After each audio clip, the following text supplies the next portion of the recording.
আলিফ হত্যার বিচার হয় নাই, মেজর জেনারেল এসকে সিনহার বিচার হয় নাই, আবরার ফাহাদের বিচার হয় নাই।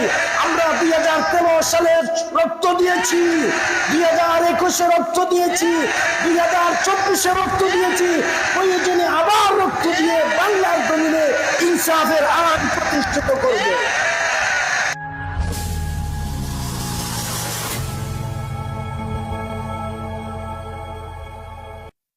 সম্মানিত মুসল্লিয়ানে কেরাম, অন্যায়, বিচার, জুলুম, অত্যাচার, কুসংস্কার, এগুলার কারণে বাংলার আকাশ মেঘাচ্ছন্ন হয়ে আছে।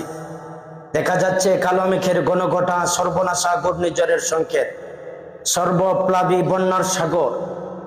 যে সন্তানগুলা দেশের জন্য লড়েছে, আজকে তাদের নিরাপত্তা দেওয়া হয় নাই। ডক্টর ইউনূস ব্যর্থ সরকার, তার উপদেষ্টা পরিষদ অপদার্থ। কারণ আজকে তারা দেশের স্বাধীনতা রক্ষা করতে পারে নাই।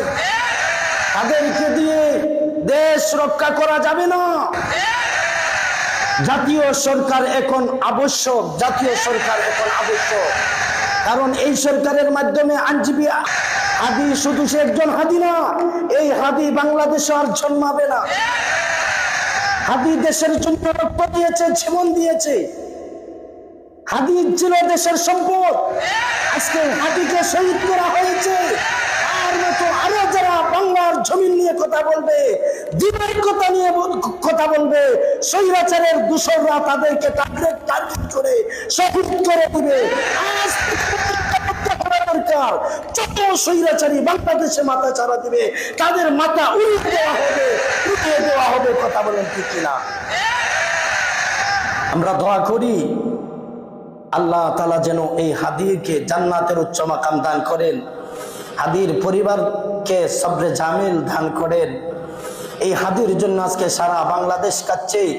যুবক, বৃদ্ধ, আবাল, বৃদ্ধ বনিতা সবাই এই হাদির জন্য কাঁদছে। কারণ হাদি তার অন্তরের ভিতরে বাংলাদেশের ভালোবাসা লালন করেছিল এবং কোরআন হাদিসের ভালোবাসা লালন করেছিল। তাকে আজকে শহীদ করার একটাই কারণ, সে কোরআন হাদিসের ভালোবাসা তার অন্তরে লালন করেছে। এই জন্য আর কোনো হাদিস যেন শাহাদত বরণ করতে না হয়। এখন থেকে আমাদেরকে সমস্ত উলামায়ে কেরামদেরকে হাতের মধ্যে অস্ত্র নিয়ে মোকাবিলা করতে হবে। কথা বলেন।